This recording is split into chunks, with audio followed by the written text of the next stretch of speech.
One and a two and a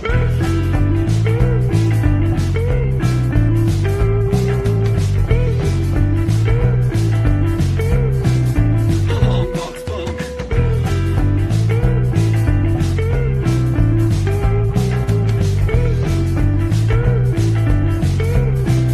Long box funk. Long box funk.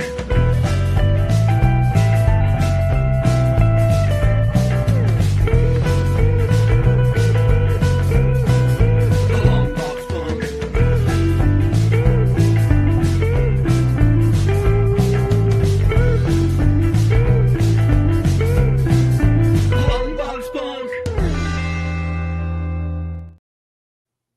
And just like that, we're here for a brand new live stream right here on the Long Box Punk. I'm excited to spend a Sunday afternoon talking horror comics with none other than Edward Ed Hunt.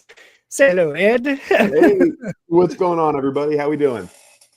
Good, dude, I'm so stoked to talk to you. I love horror comics. I love horror in general. That's no secret to anybody that has been here before. And Evil is a Weapon is your comic series. You just successfully funded the 3rd issue just earlier this month, right? Yeah, I finished off, I think, it was July when it finished off, or either the end of May. So yeah, I've just got it in. I have the physical copies in hand now too, so I'm getting ready to start shipping those out to all my supporters. Nice. Dude, that's so nice. That's such a great feeling having the campaign successfully fund. I'm currently waiting on our funds to hit my account so that I can hit the giant order button on like getting proofs and getting all that stuff set up for our comic too. Like the waiting process is what's killing me right now. So, but we'll get into Evil is a Weapon. We'll get into horror in general. We're going to get into all sorts of stuff. Are we having tech issues?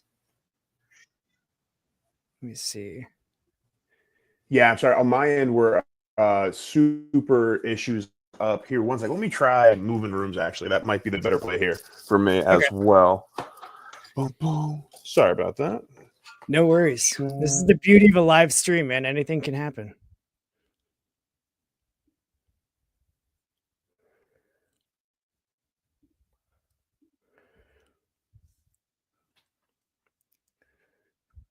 While we're looking at the top of Ed's shirts with the bloody skull, that's part of the issue 1 cover for Evil is a Weapon.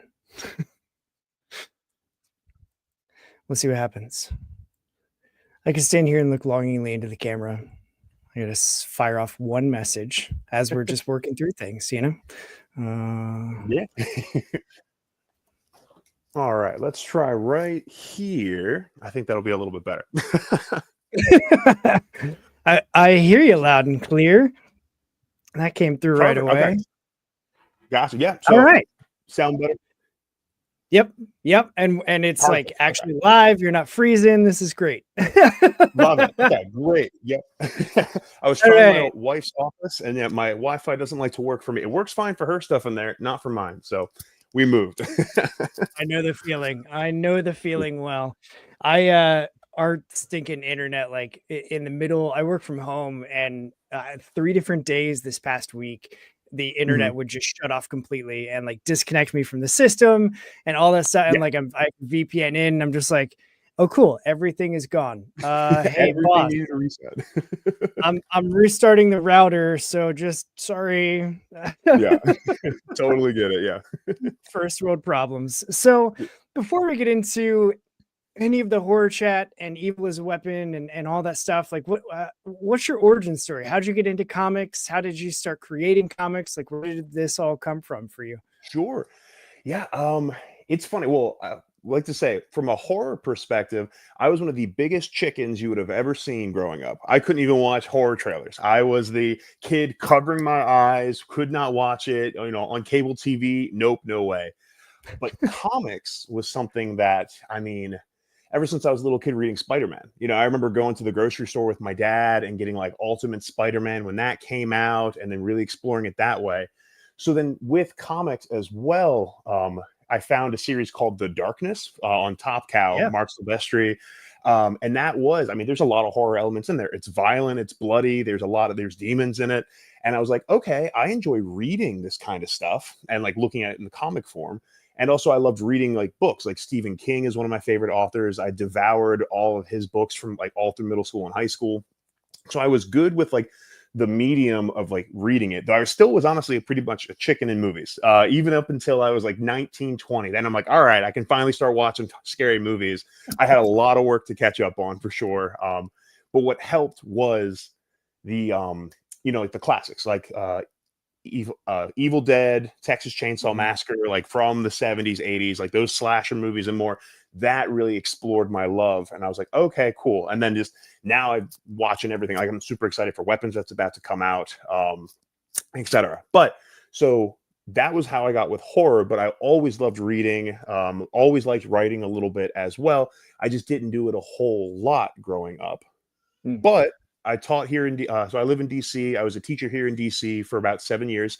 I then transitioned. I'm a real estate agent right now when I'm not writing. So I had like just a little more time that I found, and I really wanted to devote that to something more creative. So I was like, all right, it's time for me to put my money where my mouth is and to actually start writing. Because I'd always thought about it. I always like, oh, I could be a writer one day. I could try it. Well, now I'm like, all right, dude, start writing. And I had just, a notebook full of ideas, and one of which was Evil as a Weapon. And I was like, all right, that's the one I'm really going to explore and do. No, actually, I will say, too, backtracking slightly, even how I got into comics and writing comics was a student of mine really liked drawing. So he would draw characters. And then I was like, you know what? I could write a comic like about a character like that, kind of like I'd write it with him. We didn't really make anything of it, but it did. That's how I self-taught myself, how to write comics. Is I would look at a comic script, and then I would like read a comic, and I was like, okay, this is how I format. This is how I do it. Let me start writing stories. And it's been a blast ever since. That's awesome. Yeah, I love that. Like, anytime I ask somebody how they got into creating stuff, and they're like, I just looked at what was out there and like learned from that and started doing it. And it's like, hell yes. Yeah. Yeah. I mean, That's there's so many ways for it too. I mean, it was Alan Moore's The Killing Joke was one of my favorites, but then even also, I'm blanking on his name right now, but he did the Legend of Luther Strode. That was another comic that I was really into. Obviously, as I said, The Darkness, I read some of those and that's so happy that other comic writers would just willingly share their like scripts online. So like then I can like, cool, let me read that while reading my favorite comics and then just bounce back and forth. And it's really cool.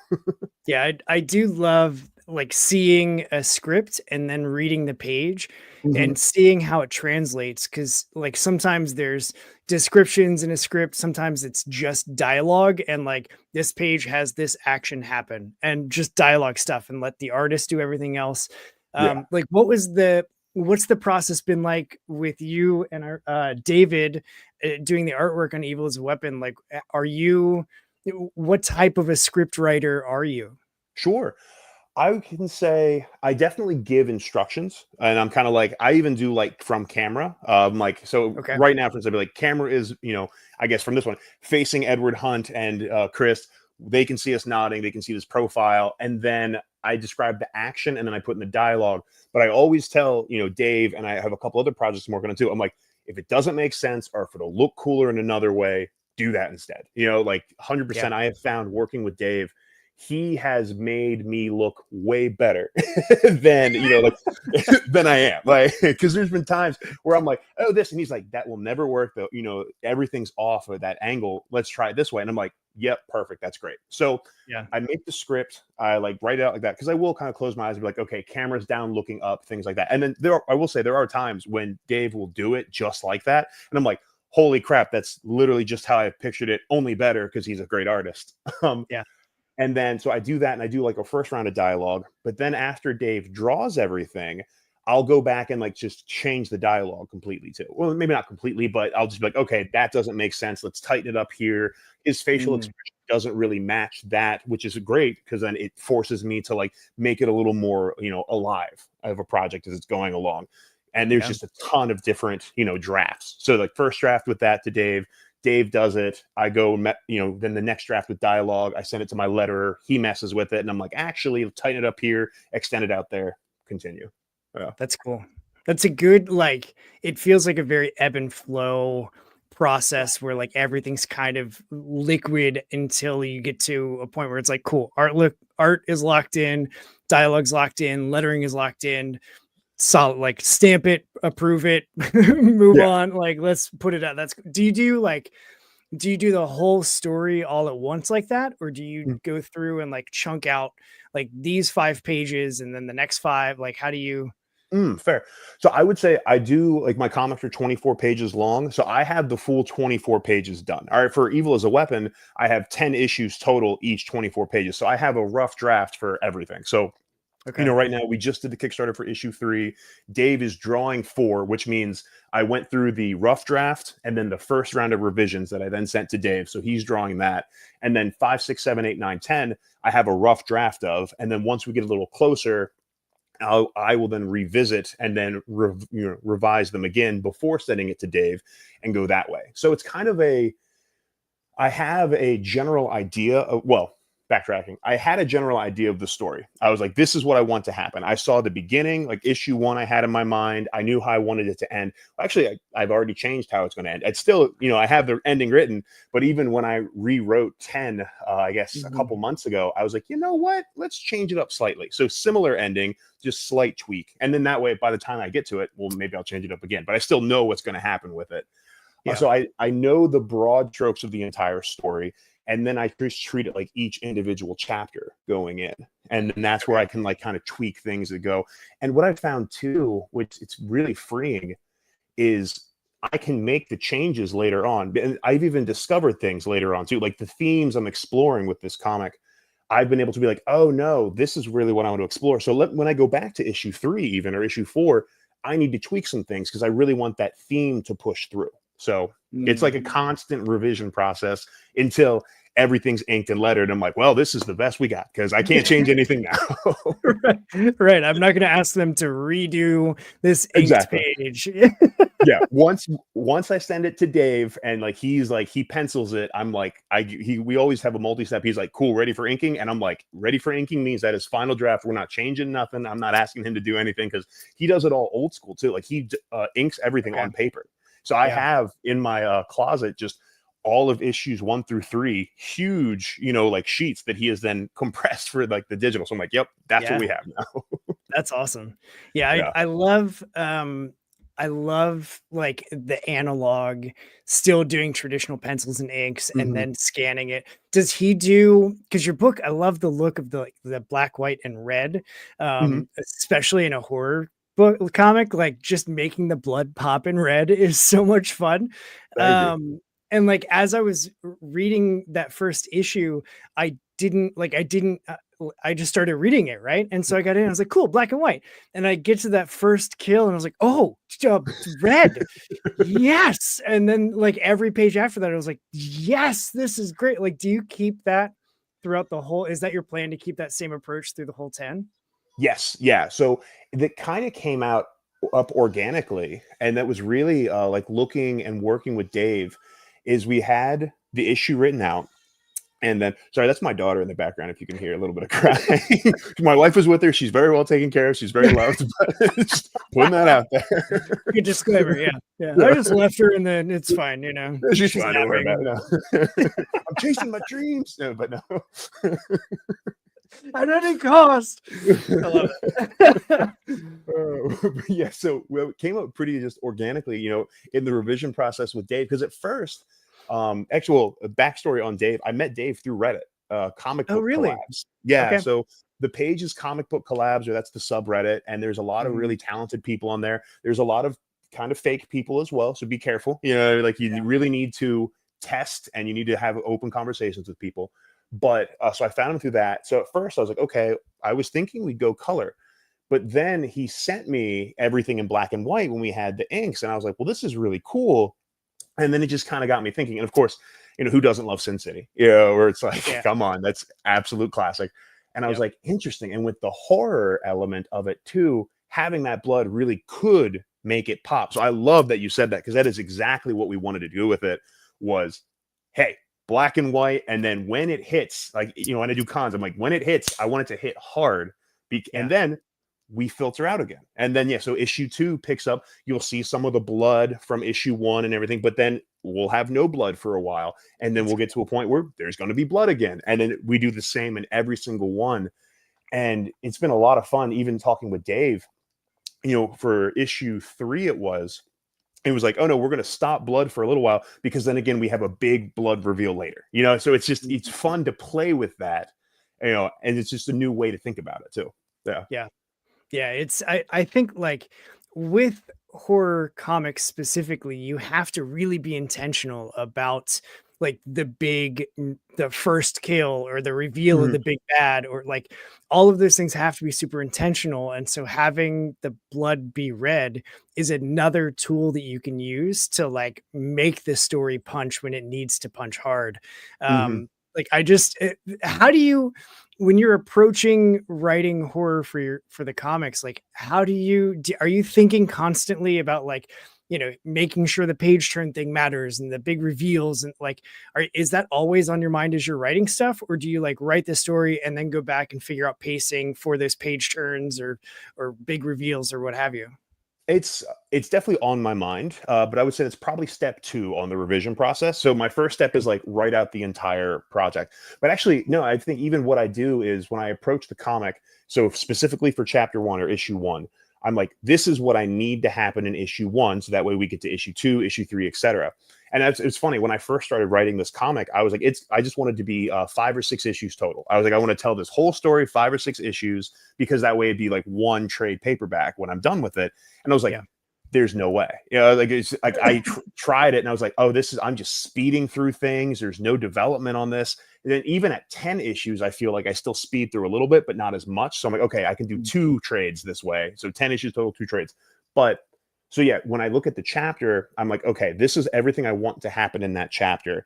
And then I will go in from like page 1 through 24, and I'll write like a brief 2-sentence summary for each page. I'm like, on this page, this will happen. So if we're talking about issue 1, I'm like, I want the introduction to this world. I want the bone totem on page 2. Then we introduce Jackson and his friends. Jackson's friends are at the gas station. Jackson and his friends are here. Willie starts acting up here.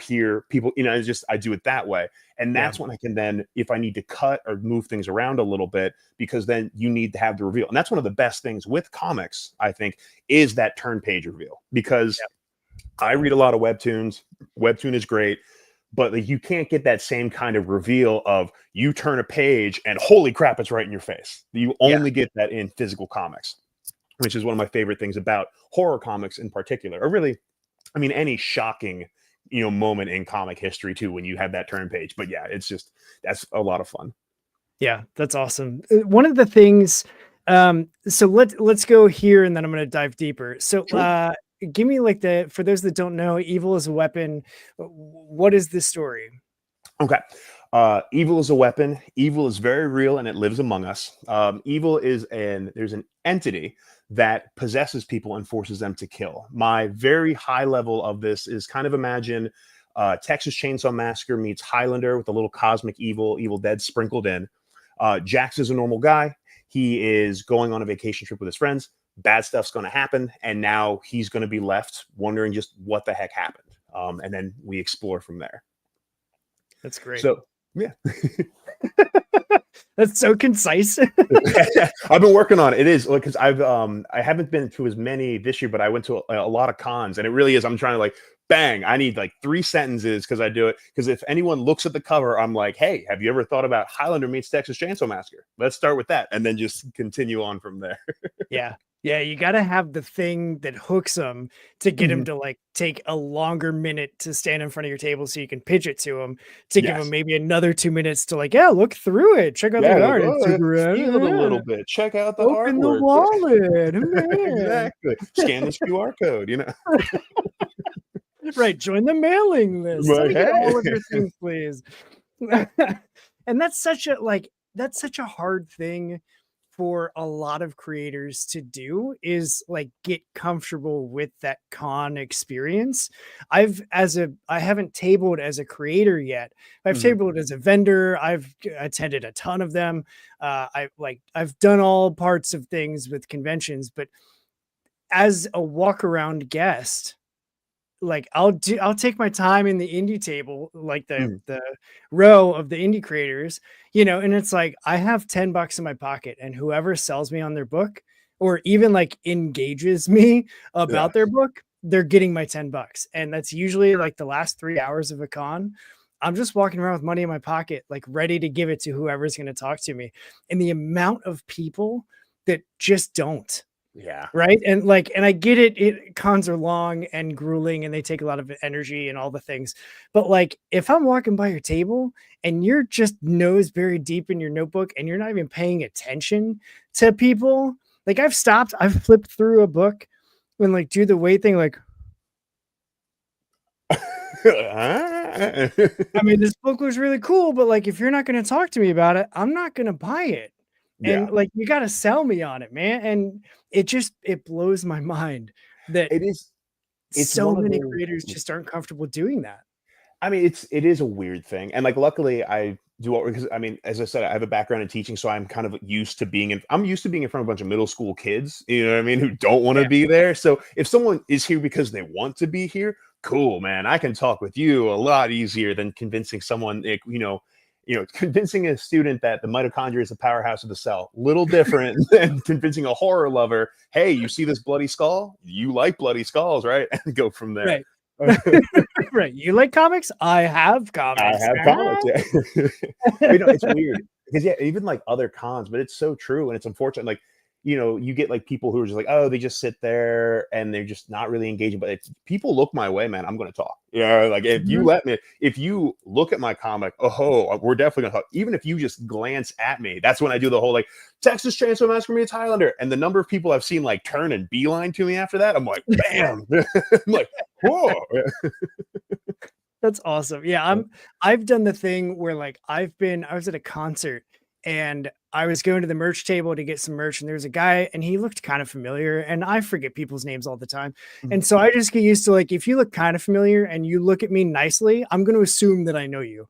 Yes. And so like this guy gives me that look and I was like, "Hey, what's up, man?" And he was like, "Nothing. Hey, enjoying the show," like making small talk, whatever. And he was like, "Hey, so I'm with Habitat for Humanity." And I was like, "Oh shit."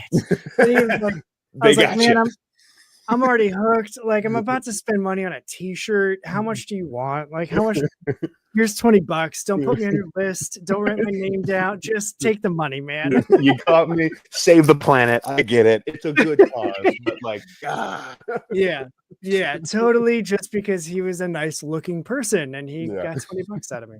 But so with Evil's a Weapon, and I just want to start like this is the question that I want to ask you. First, if I only ask you this, I'm happy with this whole stream. Well, how do you decide who dies and who lives in a horror comic? Oh man,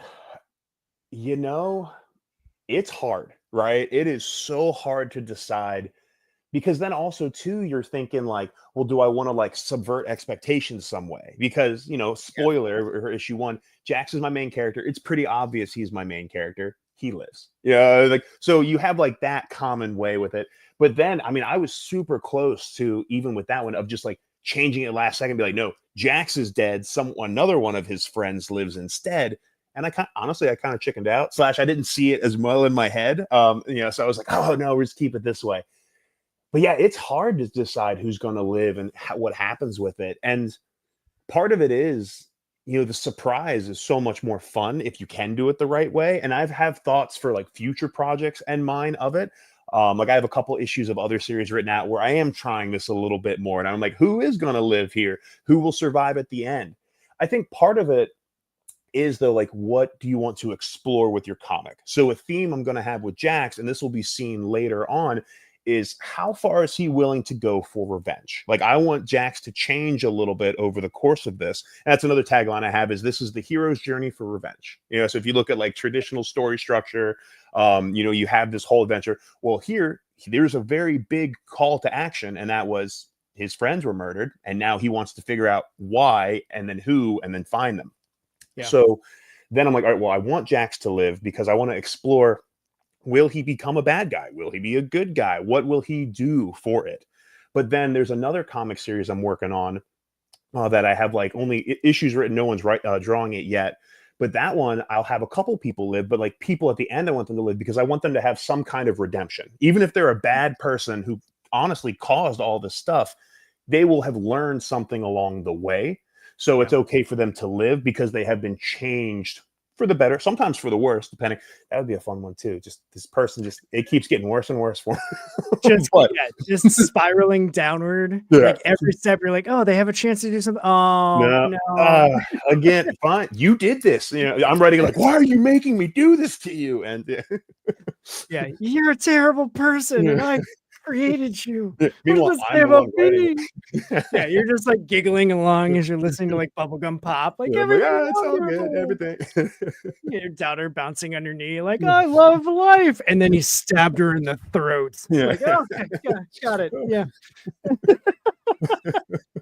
So so as a horror writer, like when you're watching horror movies, are you still able to fully enjoy them, or are you analyzing like how they're telling the story and the tropes that they're like are you able to step away from like take off the writer's hat and just enjoy the movie? It depends. There are definitely times where I'm watching something and I'm like, but you know, I think what it has done for me, I think, is decent horror movies and good horror movies. I have so much appreciation for, honestly, even more appreciation for, because I am looking at it through the lens of like, holy crap, like they were able to do that. That writing was done so well. Even if I see stuff coming, I'm still like, oh, chills. And good example of that, I think, two of like in recent years, well, my favorite horror movies have been Talk to Me and Barbarian, which, you know, they're really great horror movies. Yeah. I think so. And then Talk to Me, the end, I'm not going to spoil it, but the end of the light and everything like that, man, I saw that coming from a mile away. And even it still gives me chills though, because I'm like, it was done so well. So that I still have a ton of appreciation for. But bad horror movies that have like pretty much no writing or anything, I'm just like, no, you're starting to lose me here a little bit. Like, give me something that's redeeming. Because also, I will say, like, even though my comic's very bloody, I'm not a huge gore hound or anything. Like, I can appreciate it, but like Terrifier, for instance, and nothing against it, like that's just not going to be me. You know, I'm sorry. Like, I can respect people that love those series and everything, and I got nothing but good things to say about it. But like, scary. Yeah. But, yeah. And like whichever one, I think it was the second one that came out in the movies and people were like throwing up and passing out and all that stuff. And I didn't go see it in theaters because I didn't know how I was going to react to it. Cause I'm not a gore hound either. Like gore for gore's sake. I'm like, like it's just okay. Just be gross. Like, so I finally watched it when it came on streaming, and I guess I'm depraved to the point where like I watched it and I was like, oh, that's it? Like that's what it was. Okay. It's I can't remember who quoted it, but like violence is a tool in writing. In like writing and like any kind of fiction, violence is a tool, and it can be used so effectively, especially because it's the same with like the jump scare idea with it, but that big reveal, that big kill, that is like the it's the release of pressure, right? Like you have all the suspense build up and you're like, oh, what's going to happen? Oh, what's going to happen? And like you feel it when you're watching movies, when you're reading a scary book, what's going to happen? You get tighter. And then there's the jump scare, the big violent episode, whatever it is. It's a release. It's like catharsis at this point. And you're like, even though it's like this terrible thing that just happened to this person on screen, you're still like, oh, it happened. Okay, cool. You know, you can shake it off. Yeah, now I can breathe. All right. And you continue. So that like violence for that sake is a phenomenal tool in fiction, I find, of just like so much you can do with it, you know. But you know, just violence and gore for violence and gore's sake to gross people out. That's, you know, it's kind of an art house movie at that point when you have like those explorations. You're just like, I want to be a gross film. I want to push people to see what they can handle. 100% more power to you. Not my favorite cup of tea. Yeah, I get it. Good on you. I'm not giving you my $10. Exactly. Yeah. I love that you talk about the tension that builds watching it, because one of the best executed movies that leans into that, and the reason why I always say like this is why I really like this movie, was Midsummer. Have you seen that one? It's been a while, but absolutely. Yeah. Oh, dude, it's like everything is so bright and happy, and flowery and like But just you everything know. was beautiful. And you're like, this is a horror movie. Mhm. What is happening? And like you're constantly waiting, and it takes so long to build the tension of like there's something not right with these people. Like there's Yeah. something happening, and by the time you get the payoff and you get that release, it's like, oh god, that was so good. Like 100%. I the whole movie, it was like, oh, I'll just have it on in the background while I'm working, whatever. Don't tell my boss. I stopped working, and I was Yeah. just like so drawn into it because I was like, what the hell is happening? Like they're wearing all white and bright beautiful. flowers, and like Florence Pugh is just looking amazing and all of these Mm. things. And then I was like, why is nothing terrifying happening? Yeah. Why is and so instead of just being relaxed because nothing was happening, I had that tension of like, when's it gonna happen? What are they gonna do? What are you gonna do? Is he gonna be and then finally then 100%. it happens, you're like, Yeah. "Ah!" Well, that's that kernel, you know, just like because especially, and that was like why I think it was done even more effectively because I haven't fully thought of it like that. But you know, it's supposed to be a horror movie, you just don't know when it is. So you're Yeah. entering already in a slight state of suspense and apprehension, and you're just Yeah. like, so then the longer it takes for any of this to happen, and you're like, oh, here's how, yeah, I just like the white and there's dancing and it looks so nice and everything's so peaceful and happy. Why this is Right. gonna have to drop at some point in time. Yeah. Yeah. What's the twist? Yeah. If I can figure out the twist, and I always like asking other horror people, like, why do you feel like twists work so well in the genre of horror? Whether it be the like, yeah, Bruce Willis, you're dead.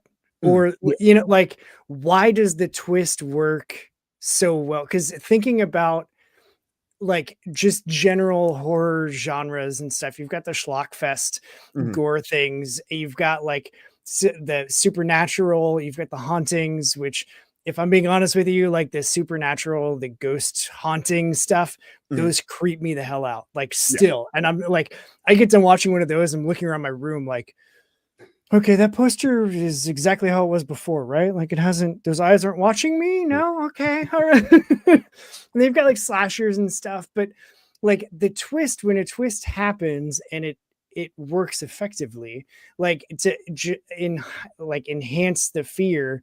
When I'm writing and I'm thinking about horror, I'm like, do I need to plan for a twist? And like Mhm. I don't know if that's just a me thing of like, oh, there's got to be a twist, Yeah. or if that's like a more generalized thing, because so many movies use that as a tool for their storytelling. Like, do you feel the same?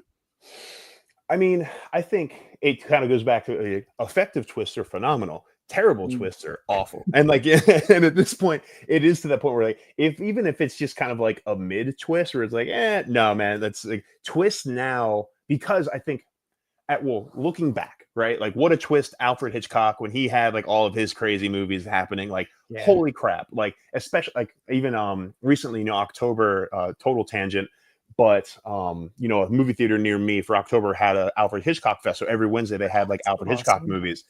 And like it's fun because also just like when I look at old movies, which I recognize, you look at an old movie now, it might be a little slow from a modern day audience, but if Mhm. you can look at it through the lens of holy crap, 1955, this is mind blowing of what they have, and then you can see all of the you know, effects it has had since and all the influence, everything that's been influenced by it. Amazing. Yeah.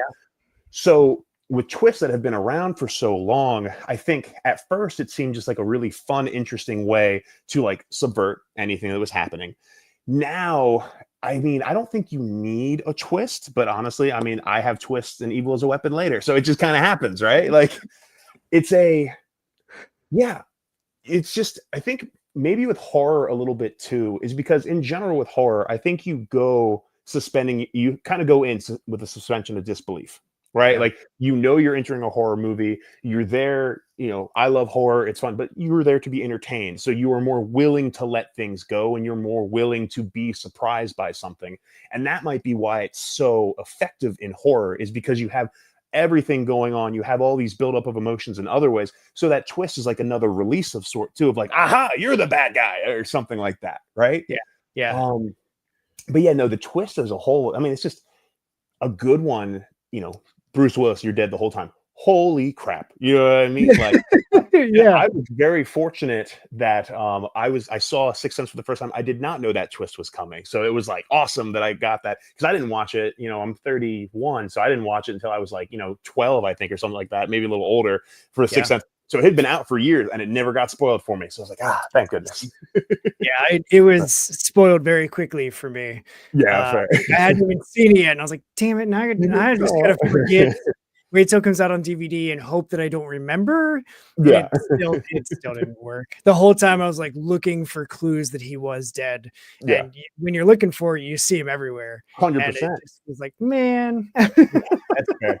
But I mean, that is something where, I mean, it's just so effective. And, Yeah. again, M. Night Shyamalan is a phenomenal creator and has just made astounding projects. But unfortunately, we have examples of him doing amazing twists and him doing not as amazing twists. And like, that's why unfortunately, I think it might be because he was like forced into like, I need to do twists and everything, when he is a phenomenal storyteller, even without twists. But when you get kind of pigeonholed and like you need to have a twist, and there's tons of great content that don't have twists, but a well done twist is always just fun.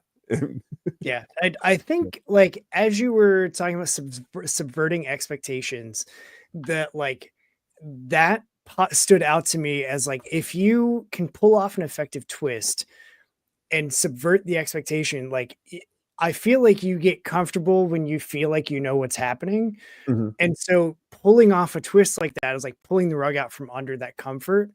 And like when you go, when you zig instead of zag, it catches people off guard. And that might lend itself to scares and horror Mhm. anyway, because then suddenly you're like, wait, what do you mean? And you're trying to figure it out. And if you can do the twist and hit him with this strong punch, like the mom's dead, Yeah. like it just is like, wait, what do you mean it's not? Oh my God, what? Like Yeah. those types of things are like a 1-2 knockout that I don't think I've put words to until you said subverting expectations. Then my brain was like, oh, that's kind of like scaring your subconscious without like scaring it, because you're just catching it off guard. And then that's like a pop scare.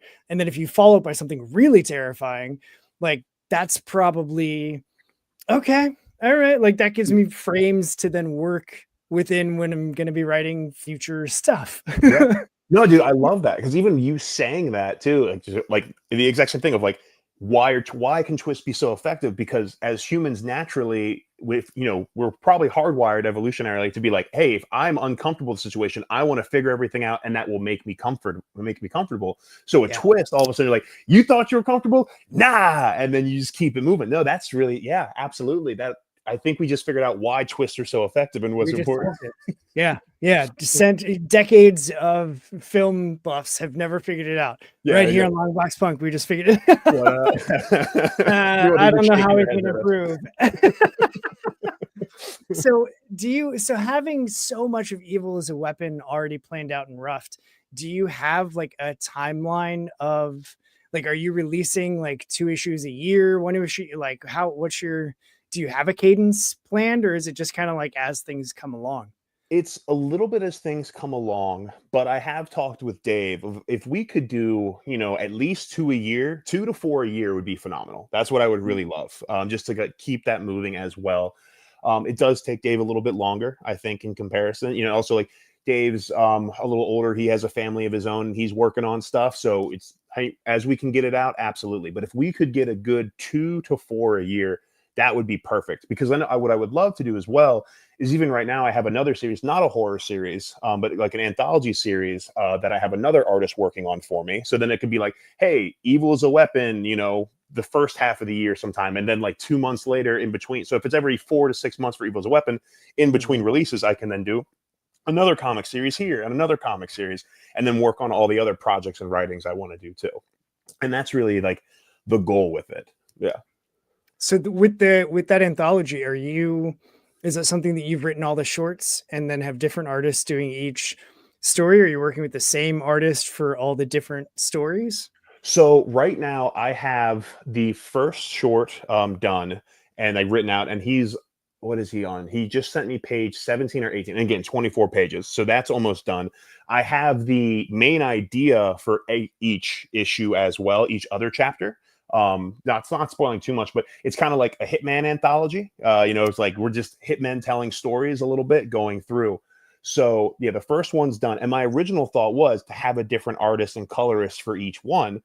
But I will say that also from a planning and project management perspective, tremendously harder than having my same guy do everything through. But I do think I still like the idea of having a different artist for each one, because then you can still have, because basically it's going to be a little formulaic of cold open, introduction, characters right here, main story, conclusion, maybe a bit of a punchline, maybe a bit of like reveal, twist, surprise at the end. And that's kind of like how I have each one set up.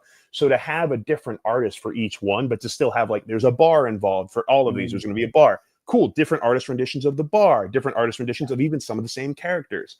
So I think that is the direction we're going, but that also then requires me to find 4 more artists that are also within my budget and everything else we have going on too. So yeah, that's money, man. It always comes back to money. If I didn't have to worry about it, I would just quit my regular job and just make comics all the time. Absolutely, 100%. Then I wouldn't have to worry about having a doc that has all of my ideas and just like long paragraphs that I need to keep putting off until I have time to. Like, I was just working, and this is something that I wanted to bring up too, was so I was just writing what I thought was a horror comic, and I wrote so much of it, like it just came out like a prose short story. Sure. But the ending, I was like stuck. I didn't have an ending. I knew, the setting, the theme, what I wanted to do, who I wanted to do it with, the characters, all that stuff. I just didn't have an ending. And I was sitting like completely not even looking at the script or whatever. And it just hit me like, oh my gosh, I need to kill everybody. Like, everyone needs to die. Yeah. And, and so like I just stopped whatever. I think I was at dinner with my wife and I was like, hang on, babe, I gotta capture this real quick. And so like I wrote down the ending and I came back to it and I was like, God, that's really bleak. Like, have you ever written stuff that after you write it, you look back at it and you're like, wow, that me needs to talk to a therapist. Like, I got something going on. Evil is a Weapon. My original ending was much bleaker. That I changed it up slightly. It's not like a happy ending, but it's not as bleak as it was before, right? And that was kind of my thought of like, because I had that and like, oh man, part of it's there, and like I do try to think, even with other stuff, I'm like, well, I don't want to be like edgy for no reason, or something like that. But it wanted like, what's a good ending with everything? But yeah, no, absolutely, like. Some of my go-to endings all the time is like everyone's dead. Yeah, it's like there we go. Nice clean bow. They died. Great, we're good here. And I'm like, wait a second, Ed. Let's revisit this a bit. There could be a better message if someone lives to learn it. And I'm like, fine, we can't kill all of them. I'm pouting. Yeah. Meeny, miny, you live. Okay. Yeah, exactly. Yeah, exactly. I mean, that's also part of the challenge / fun of writing in horror is you get to convince the reader that they really like these characters, and like you make them very human and relatable and all the things, and then suddenly they have a chainsaw poking out of their chest and you're like, haha, gotcha. Like, sorry. Sorry, they not were sorry. they were never gonna outlive those 18 pages. So you were like, and that was really what I wanted to do with issue 1 of Evil's Weapon. Is like, I want all of these characters to feel very real, and I want them all to be enjoyable in different ways. And sorry about that. Yeah, because I definitely had the like mini vacation with some friends, and like the whole week that we were on vacation was like, this could be a horror movie. Like, this is exactly how like 30,000 horror movies start. Is a bunch of new graduates go on vacation, but like I wonder too, like with the trope of like teenagers going to a cabin in the woods or whatever, like. Why is that something that works so well almost every time? Yeah.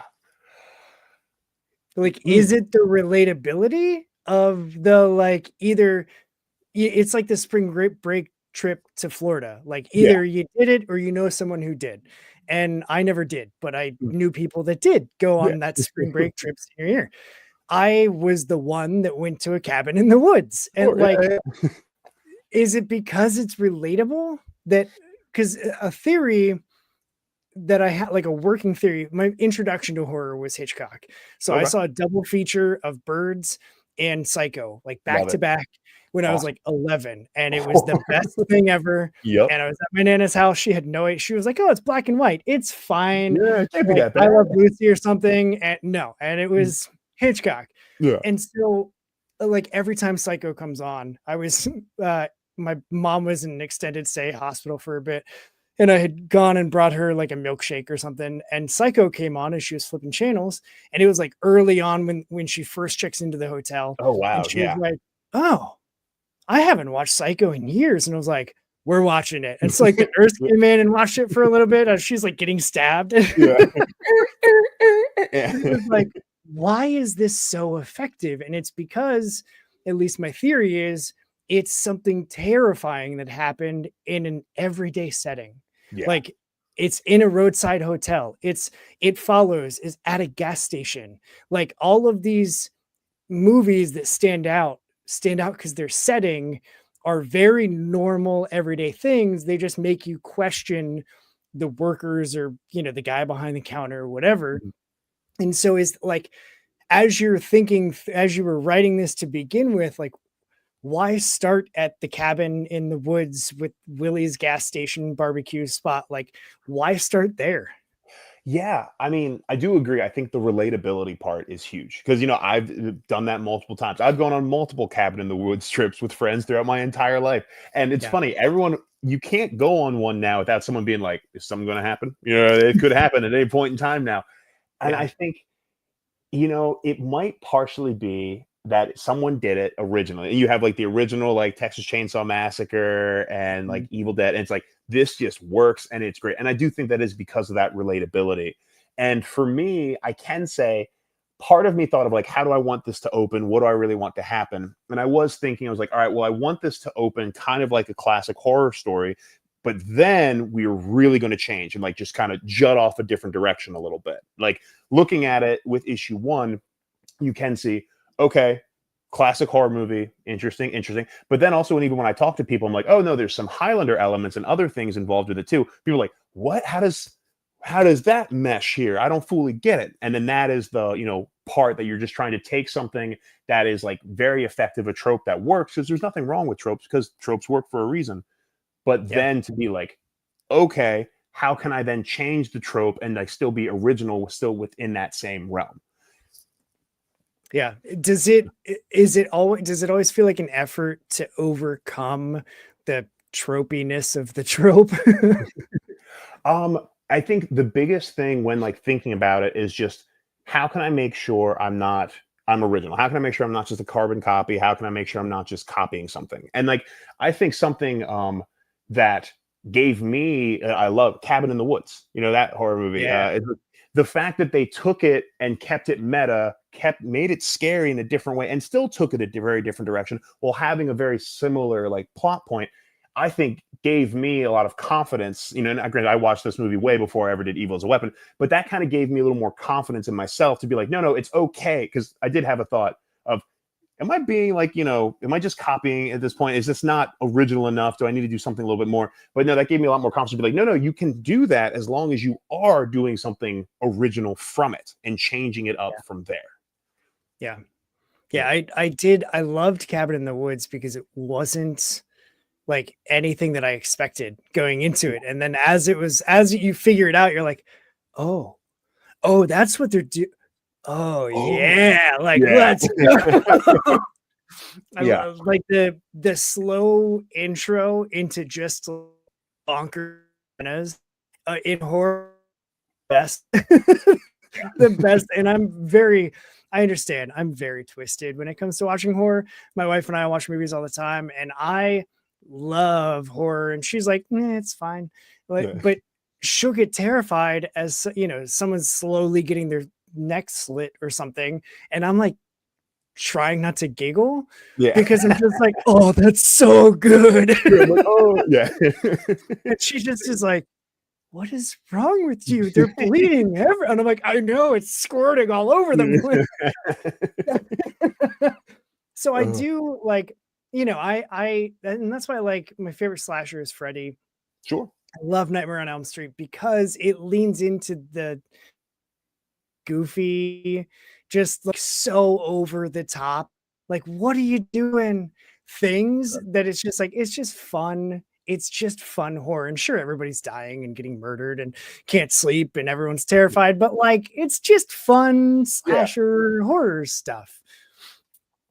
I think another thing that like goes hand in hand with horror is the like the oh, we've got couples, and of course they're the couple that sleeps together first is going to get killed off first, and it like it just works.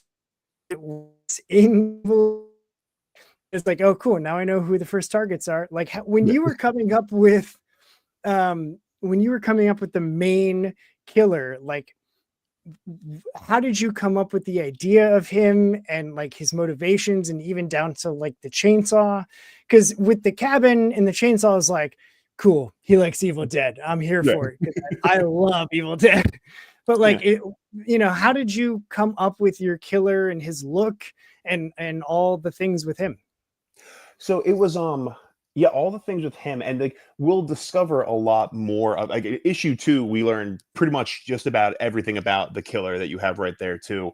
But I mean, the premise of this, and you don't see this at all in issue 1, but going forward, you'll see a lot more, is there's going to be a lot of different chainsaw style weapons. And like we have the original chainsaw right now, and later on, Jax is going to have more of like a broadsword with a chainsaw. One guy's going to have like a chainsaw at the end of a chainsaw at the end of a chain that he can fling at people. One person's going to have like a bow staff with a chainsaw on either end for like kills. So it's kind of like this battle royale style with chainsaws that you have going on, and you realize the reason why is because you have that evil entity again, all in issue 2. Check it out.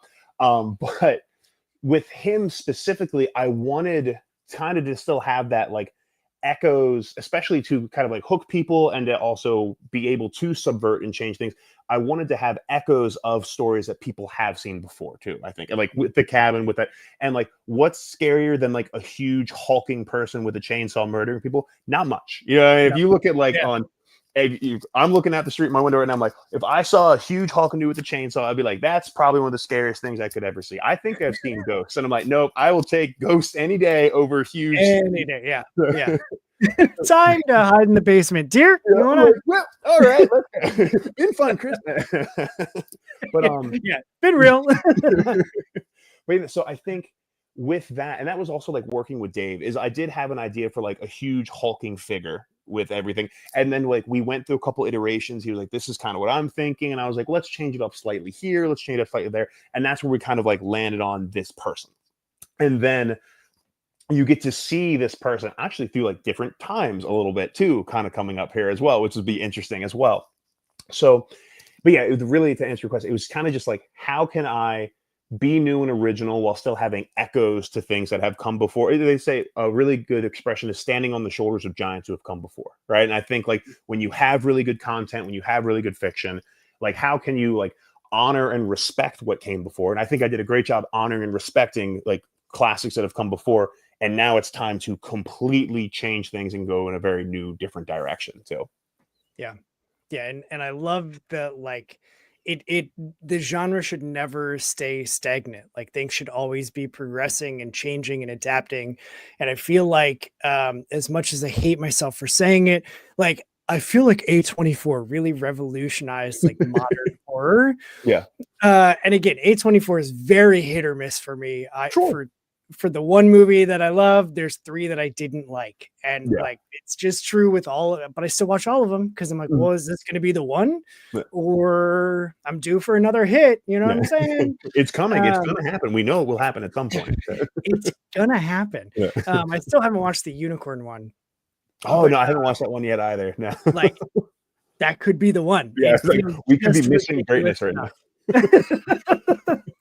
But I do think that, you know, the only way to move things forward is to do things differently and take different approaches, while also like everybody knows classic horror tropes. Like everybody knows them. So don't ignore it, like lean into it and have fun with it. And I think Evil is a Weapon like does that. And as I was reading, I was like, I'm settling in for a very fun horror story. Like this feels like a setup of a very familiar take on things and oh my gosh, chainsaw, like, and that's how that happened. And so now I'm like, cool. Well, as soon as we're done, like tonight, I'm reading issues 2 and 3 to get caught up to date. On a business side of things, like, is Kickstarter the only way that people can get the issues 1 through 3 and waiting until issue 4 comes out on the campaign, or like where can people find this? So right now, I do have my website, edwardhuntwriting.com. The store is mostly set up, and I'm pretty sure you can reach out to that. I also say too, I put out my email and Instagram handles and everything there too. Send me a message, email me, send me a message. We will make it happen. Don't worry. But I do have like me again, edwardhuntwriting.com does have my store for all the physical copies. And then at least issues 1 and 2. I need to add issue 3 right now. And then I've even had other people that I've met in various that have emailed me or shot me a message on Instagram. I'm like, great, let me get that way.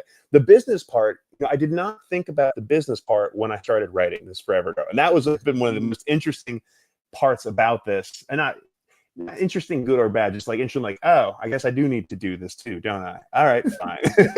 Everyone's like, why can't I just write? No.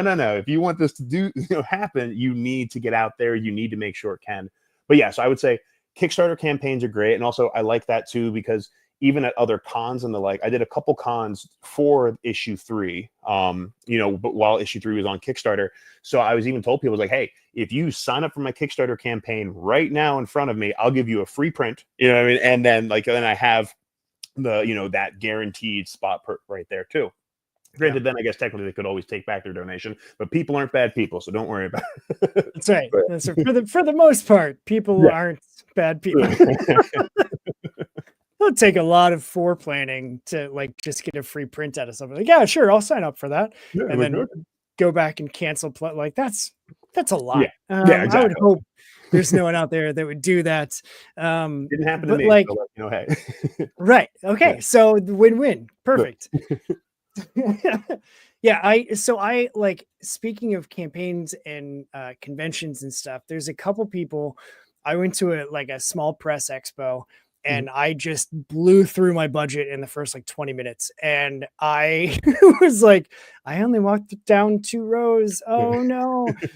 And there were a couple people that I was like, hey, I'm out of cash. Like, do you have a Kickstarter or something coming up? And they're like, yeah, totally. Like, here's the QR code. So just as something for creators that, might need this piece of information, like, always have a QR code for someone to find your Kickstarter. Like, always. Because even if they're like me and they don't have money and they genuinely want to give you their money, they just don't have any. Like, having that QR code enabled me then to be able to back several of their Kickstarters, just in the past couple of weeks. And this convention was 2 months ago. And so it was yeah, it's in pre-launch, here, just scan the thing. And so always just to think of those things of making it easier for people to access what you have. And I think the print, if hey, if you back it now, here, that's super tangible. That's a win. I think that's a great idea. Absolutely. And then also too, absolutely, with the QR code, and then even talking with some other creators, just have a sign up sheet.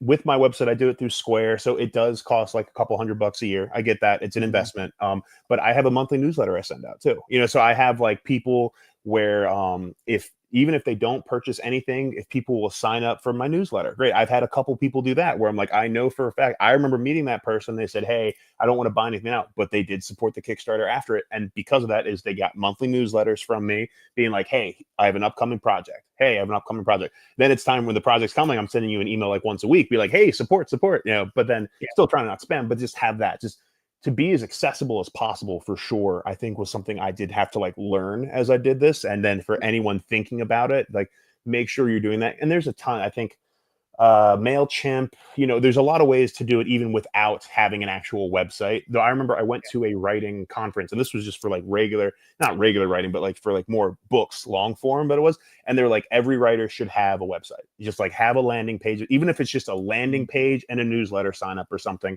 Have that just so people have more ways to access you. And I was all right, I can do that. Let me do Square, and then go from there. Yeah, that's great. That's just great advice.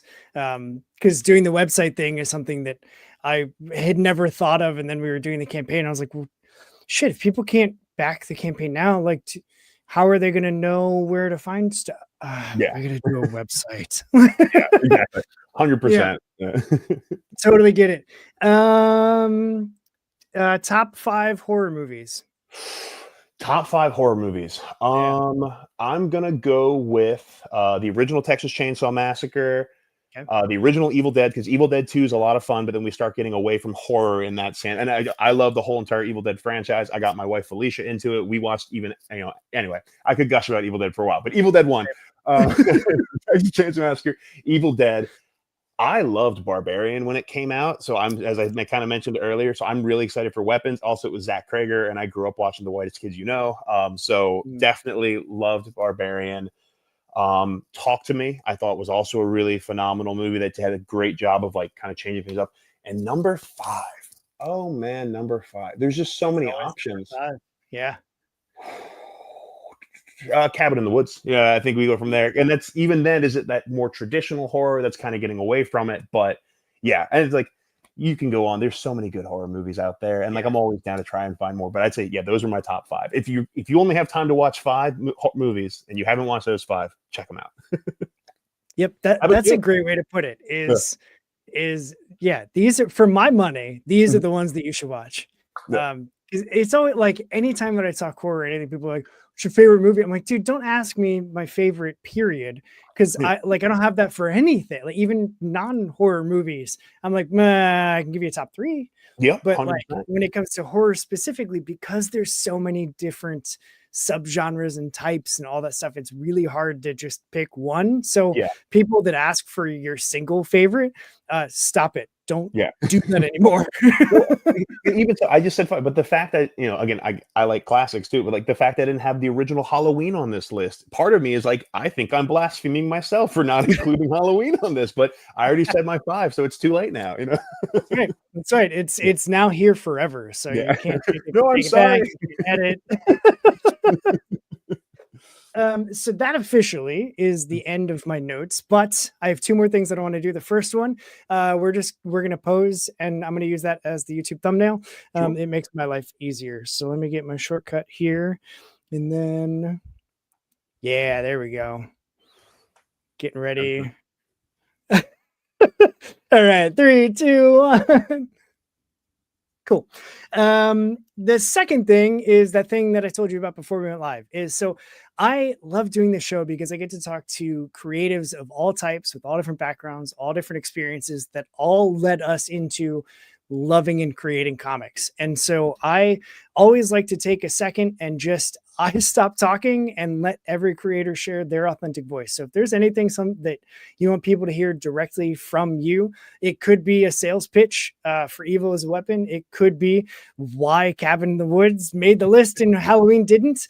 The content, I don't, it doesn't matter at all to me. It's just a fact that I want to make sure that you've got some space to share anything that you want people to hear straight from you. So take it away, sir. I appreciate that. I'm gonna say, and it might sound a little, cliche, but it's never too late to start. Whatever kind of project you want to do creatively or anything, it's never too late to start. I have always loved writing. I have always loved reading. I read The Lord of the Rings when I was like in 2nd, 3rd grade. Like that's just who I am. It's always been. I've always loved the idea of stories. I feel like writing could have been encouraged a little bit more for me growing up instead of like STEM. And don't get me wrong, math and science is very important, but I was very much like STEM's important. Go STEM, do that route.